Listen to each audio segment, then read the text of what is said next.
नमस्कार, मैं हूं सुशांत सिन्हा और वीडियो विशेष में आज देश के सामने सबसे बड़ा सवाल रख रहे हैं। चंडीगढ़ पुलिस बीजेपी नेता के बिगड़ैल बेटे के साथ है या हिंदुस्तान की बहादुर बेटी वर्णिका के साथ। चंडीगढ़ में सीनियर आईएएस अफसर की बेटी के साथ 4 अगस्त की रात 1 बजे के करीब सुनसान सड़क पर जो कुछ भी हुआ उसे सुनकर पूरा देश सन्न है।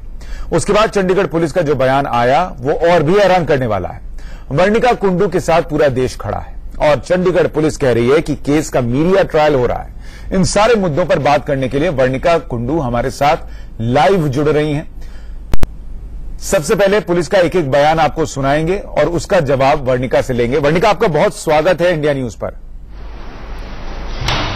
जी, सबसे पहले तो मैं आपकी तारीफ करूंगा कि जिस तरीके से आप इस लड़ाई को लगातार लड़ रही हैं, आगे ले जा रही हैं, और मैं चाहूंगा कि आज पुलिस ने बहुत कुछ कहा है उस पर हम आपको एक एक करके वो बयान सुनाएं और आपका पक्ष जानने की कोशिश करें। पर पहले मेरा एक सवाल है कि उस रात जो हुआ और आज करीब करीब 8 बज रहे हैं शाम के, इन 3 दिनों में आपके इमोशंस किस तरीके से ऊपर नीचे हुए हैं? जिस तरीके से हुआ, विकास उसी दिन छूट गया, उसके बाद पुलिस पर दबाव, पुलिस का एक्शन उस तरीके से न होना, आप किस दौर से गुजरी हैं इन 3 दिनों में?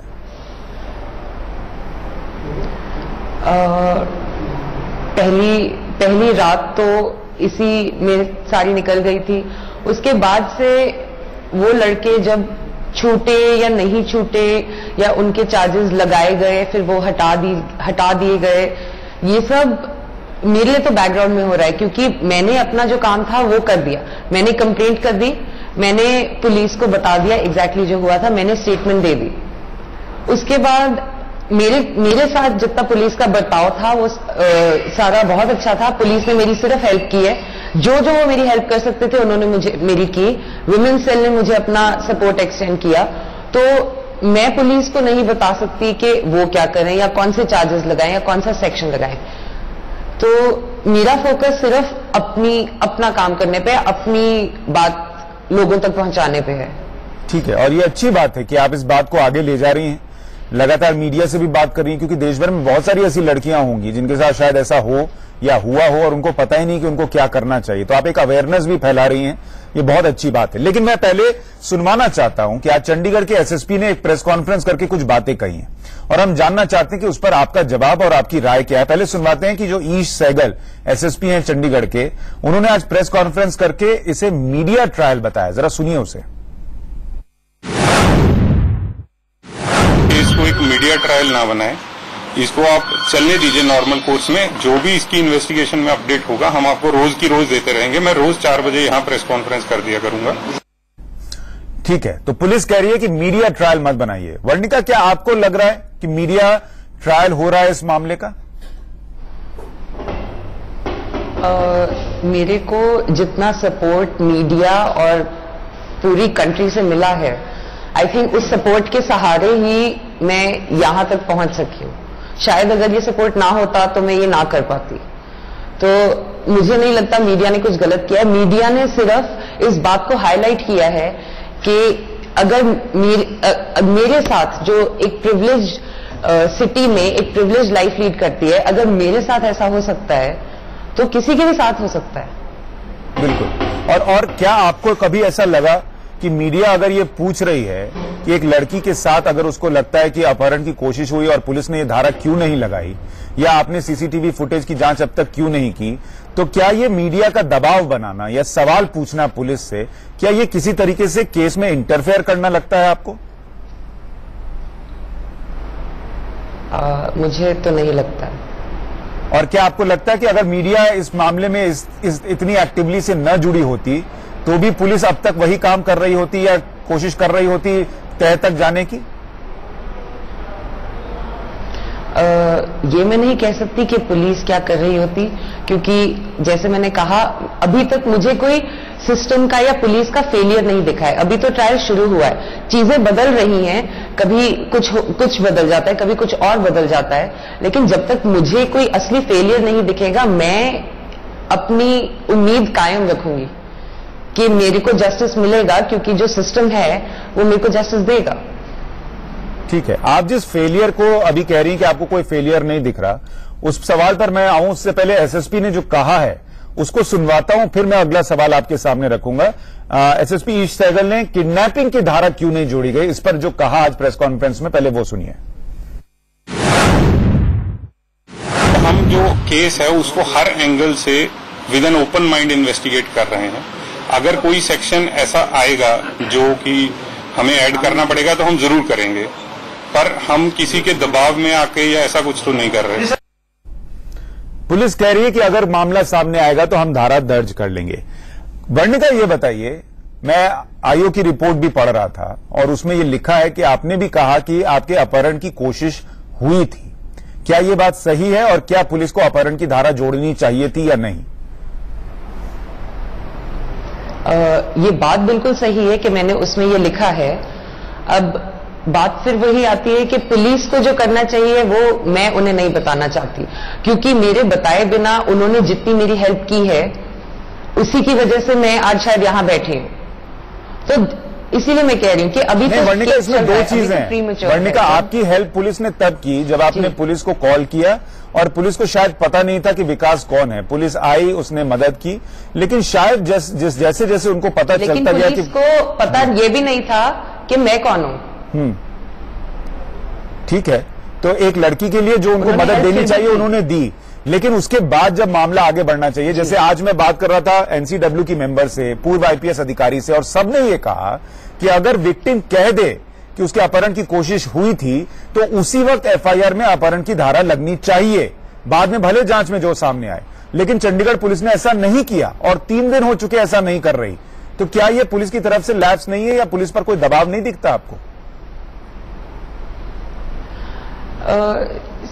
मेरे साथ ये जिंदगी में पहली बार हो रहा है, तो मैं एक्चुअली नहीं कह सकती कि उन्हें क्या करना चाहिए। नहीं, अगर जिन लोगों को इसके बारे में पता है, अगर वो कह रहे हैं कि पुलिस ने कुछ गलत किया है तो हो सकता है, it is possible, the possibility exist. लेकिन मैं कुछ जाने बिना तो कुछ क्लेम ऐसे नहीं कर सकती। लेकिन वर्णिका, 3 दिन हो गए इस मामले को, आपने तो बहुत सारे लोगों से बात कर रही होंगी कि क्या होना चाहिए, क्या धारा लग सकती है, केस कहां जाएगा, आपको कितना लड़ना पड़ेगा, ये तो आप भी डिस्कस कर रही होंगी। आपको लोगों ने नहीं बताया कि अपहरण की धारा लगनी चाहिए थी?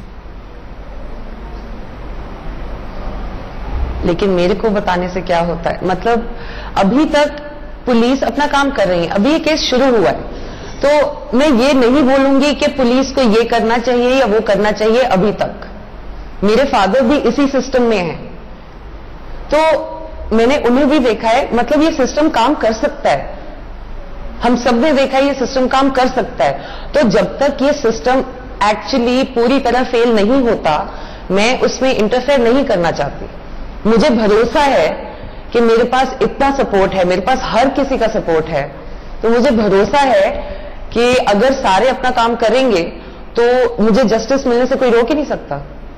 बिल्कुल, लेकिन एक सवाल फिर ये खड़ा होता है कि अगर ये सपोर्ट ना हो और अगर आप जैसी पढ़ी लिखी कोई आईएएस महिला ना हो, आईएएस की बेटी ना हो, तो फिर उसके साथ क्या होगा? उसके साथ क्या यही स्थिति होगी? जी वही पता नहीं, मतलब मेरे पास एडवांटेज है, मैं थोड़ी सी प्रिविलेज हूं, मेरे पास थोड़े से रिसोर्सेज ज्यादा हैं, और मैंने आवाज उठाई और मैंने फेसबुक पे लिखा और मीडिया ने और सोशल मीडिया ने उसे वायरल कर दिया। लेकिन अगर ये सपोर्ट ना होता तो शायद मेरे में भी ना हिम्मत होती। ठीक है, अब इस पर हम अगला सवाल जो आपके सामने रखेंगे, उसके पहले एसएसपी ने राजनीतिक दबाव क्या पुलिस पर है या नहीं है, उस पर जो कहा है वो सुनवा देते हैं।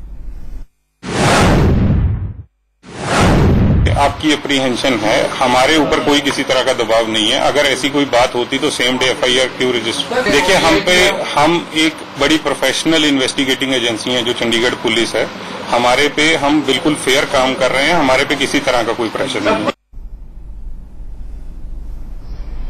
पुलिस कह रही है हम पर कोई दबाव नहीं है, लेकिन सवाल तो उठ रहे हैं कि आपने धारा क्यों नहीं जोड़ी अपहरण की, या सीसीटीवी फुटेज को लेकर भी सवाल उठ रहे हैं। वर्णिका, क्या आपको लगता है चंडीगढ़ पुलिस पर कोई राजनीतिक दबाव है?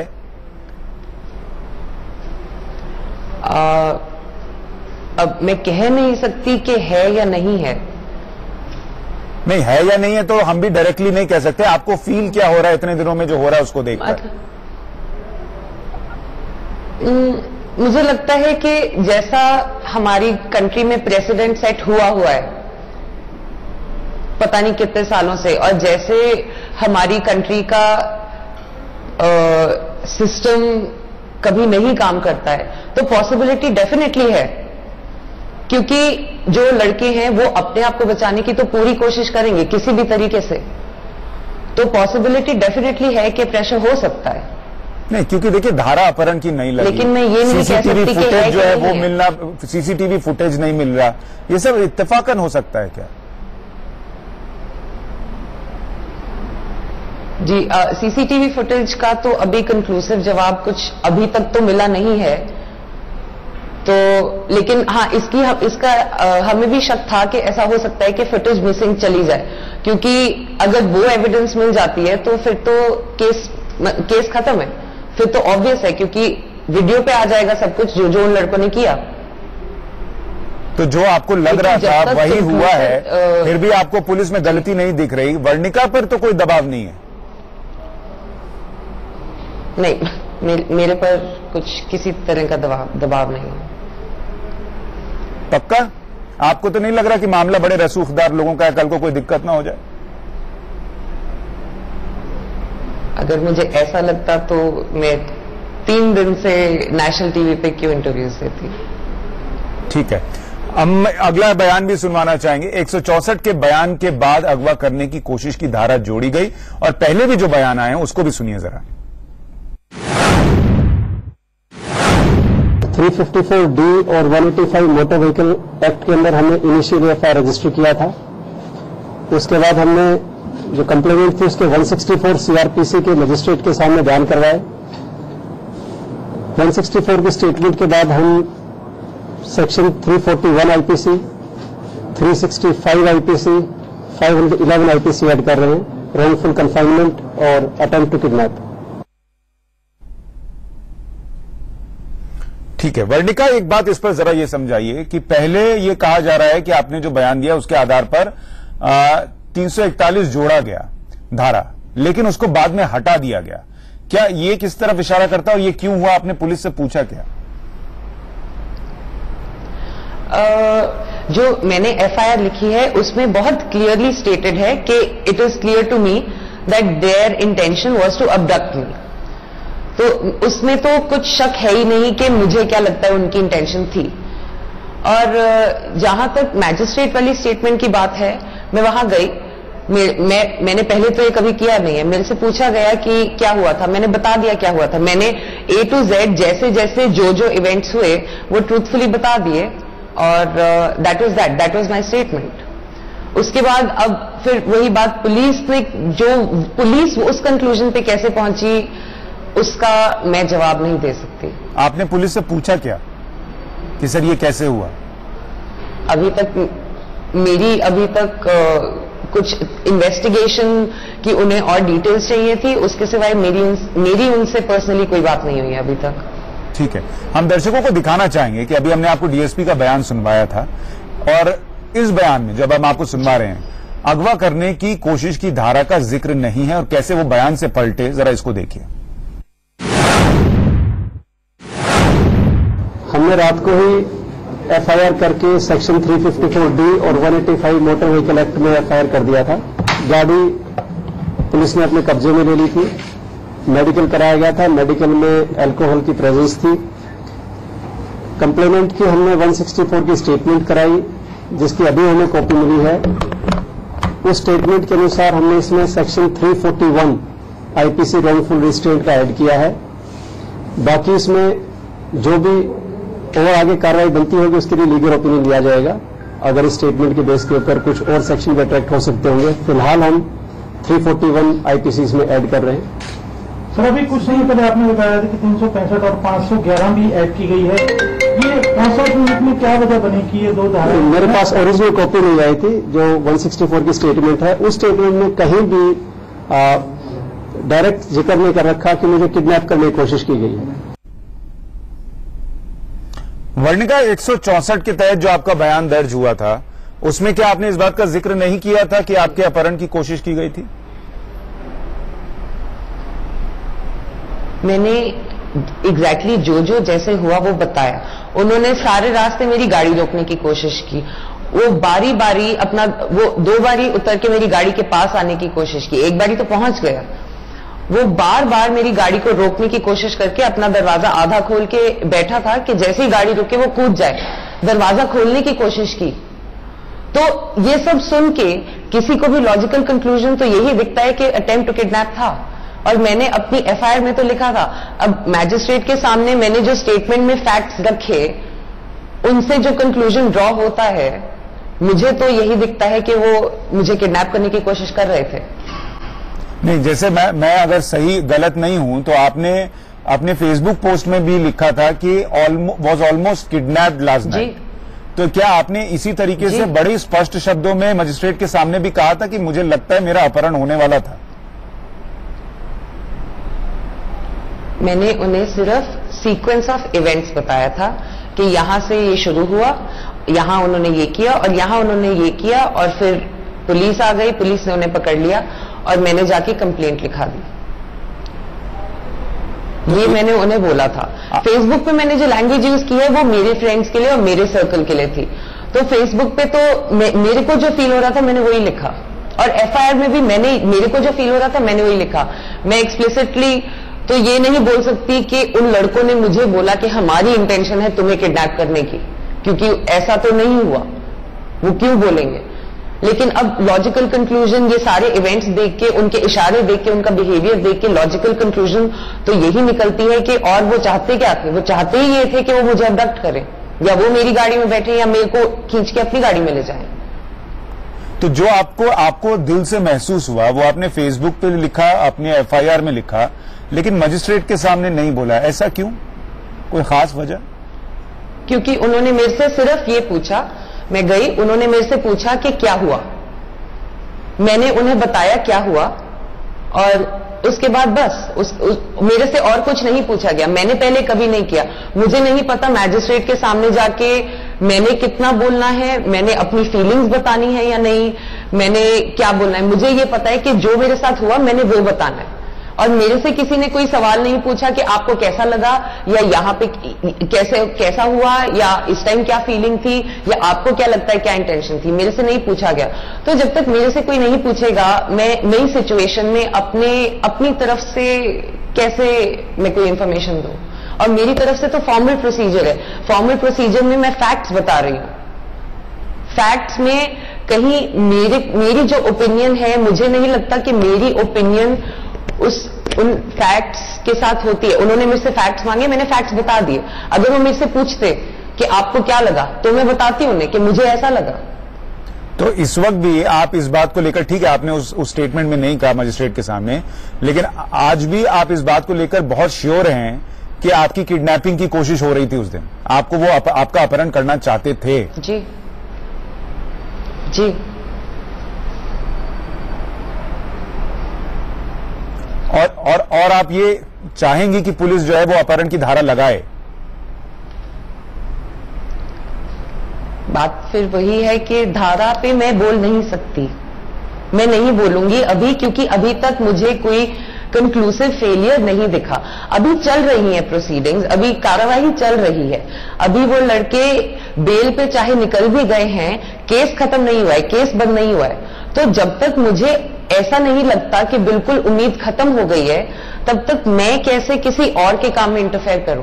मेरा काम है कि मैं अवेयरनेस बढ़ाऊं, मेरा काम है कि मैं कंप्लेंट करूं, मेरा काम है कि मैं अपने आप को ना छुपाऊं। ठीक है, पुलिस का काम है डिसाइड करना कि कौन सी धारा लगनी है। ठीक है, मतलब अभी भी आप नाउम्मीद नहीं हुई हैं, ये अच्छी बात है और होना भी नहीं चाहिए। मीडिया आपके साथ है, देश आपके साथ खड़ा है, और लगातार जो है हम कोशिश कर रहे हैं इस मामले में। अगर आपको एक सामान्य लड़की के साथ जो गलत हुआ उसके तहत आपको न्याय मिलना चाहिए, तो विकास को भी एक सामान्य लड़का मानते हुए, किसी नेता का बेटा नहीं मानते हुए, उसके साथ भी वैसा ही बर्ताव होना चाहिए जो एक किसी आरोपी के साथ अगर उसने गलत किया है तो होना चाहिए। इस बीच हरियाणा बीजेपी अध्यक्ष सुभाष बराला के बेटे विकास बराला और उसके दोस्त आशीष कुमार के खिलाफ पीड़ित वर्णिका कुंडू ने अगवा करने की कोशिश की शिकायत भी दी थी, जिसका वो जिक्र अभी कर रही थी। आपके सामने शिकायत की वो कॉपी हम स्क्रीन पर रख रहे हैं, जिसमें आप साफ साफ देख सकते हैं कि वर्णिका ने harassment and kidnap and outrage the modesty of a girl, यानी उत्पीड़न और अगवा करने की कोशिश और एक लड़की की लज्जा भंग करने की शिकायत का जिक्र किया है। और वो कह भी रही थी कि मैंने एफआईआर में ये बात कही है, लेकिन पुलिस ने अपनी एफआईआर में अगवा करने की कोशिश की शिकायत को साफ नजरअंदाज कर दिया। आपके सामने एफआईआर की जो वो कॉपी भी है जिसमें बीजेपी नेता सुभाष बराला के बेटे और दोस्त के खिलाफ दर्ज धाराएं साफ साफ देख सकते हैं। इसके अलावा इसमें अगवा करने की कोशिश की धारा यानी आईपीसी की धारा 365 का कोई जिक्र नहीं है। वर्णिका कह रही है कि ये पुलिस के ऊपर है कि वो तय करे कि ये धारा लगनी चाहिए या नहीं लगनी चाहिए। इस विजुअल में आपको वो एफआईआर की कॉपी दिख रही है। वर्णिका, मुझे दो बातें बताइए।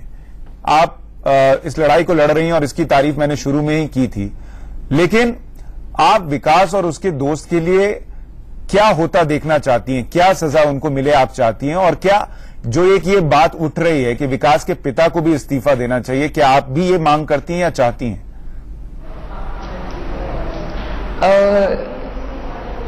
जी, मेरी कंप्लेंट शुरू से लेके आज तक उन दोनों लड़कों के खिलाफ थी। उसके फादर क्या हैं या क्या करते हैं वो मुझे बहुत देर बाद, कंप्लेंट करने के बाद पता चला। तो उनके फादर रिजाइन करें या ना करें, उससे मेरी लड़ाई में कोई फर्क नहीं पड़ता। मेरी लड़ाई उन दो लड़कों से है और जब तक और मैं चाहती हूं कि उन दो लड़कों को ऐसी सजा मिले कि वो समझे, ये नहीं कि वो डर जाए, वो समझे कि ऐसी चीज किसी के साथ वो नहीं कर सकते। और अगर करते हैं तो ये नहीं सोच सकते कि हम आज करेंगे और कल हम फिर अपनी नॉर्मल लाइफ वापस जीने लग जाएंगे। अगर वो कुछ ऐसा करते हैं तो उनको कॉन्सिक्वेंसेस फेस करने पड़ेंगे। और इनको देख के बाकी जो ऐसे लड़के हैं जो सोचते हैं कि वो ये कर सकते हैं, वो भी सीखें कि ऐसा पॉसिबल नहीं है कि तुम कुछ भी अपनी मर्जी से करो, तुम्हें लगे लड़की डर जाएगी, कुछ भी करो और घर जाके सो जाओ, अगले दिन सुबह उठ के फिर अगली लड़की छेड़ने लग जाओ। बिल्कुल, देखिए कैसी विडंबना है वर्णिका कि हम आज एक लड़की की रक्षा और सुरक्षा की बात तब कर रहे हैं जब पूरा देश बहनों की रक्षा की कस्में खाता है रक्षाबंधन के दिन। तो ये भी एक विडंबना ही है, लेकिन हम आपकी तारीफ करेंगे कि आप जो है वो अपनी लड़ाई खुद लड़ रही हैं। बतौर मीडिया हम आपसे ये वादा कर सकते हैं कि इस लड़ाई में हम आपके साथ हैं और इसकी वजह है, हम ये चाहते हैं कि देश भर की किसी भी लड़की के साथ ऐसा नहीं होना चाहिए, चाहे वो नेता का बेटा हो, पुलिस वाले का बेटा हो, सामान्य आदमी का बेटा हो। किसी को ये अधिकार नहीं कि कोई लड़की अगर चाहे रात के किसी भी वक्त कहीं भी जा रही हो, उसके साथ बदसलूकी करे, उसके साथ छेड़खानी करे, उसके साथ ऐसा सलूक करे जो कि किसी भी लड़की के साथ नहीं किया जाना चाहिए। और इसलिए मीडिया ट्रायल बोलिए, कुछ भी बोलिए, मीडिया इस मामले में खड़ा रहेगा और सवाल पूछता रहेगा जब तक कि आरोपियों के खिलाफ पूरी कार्रवाई या जरूरी कार्रवाई नहीं होती। वर्णिका, आपका बहुत शुक्रिया इंडिया न्यूज से इस बातचीत में जुड़ने के लिए। Thank you. और हमारी इस खास पेशकश में फिलहाल इतना ही। नमस्कार।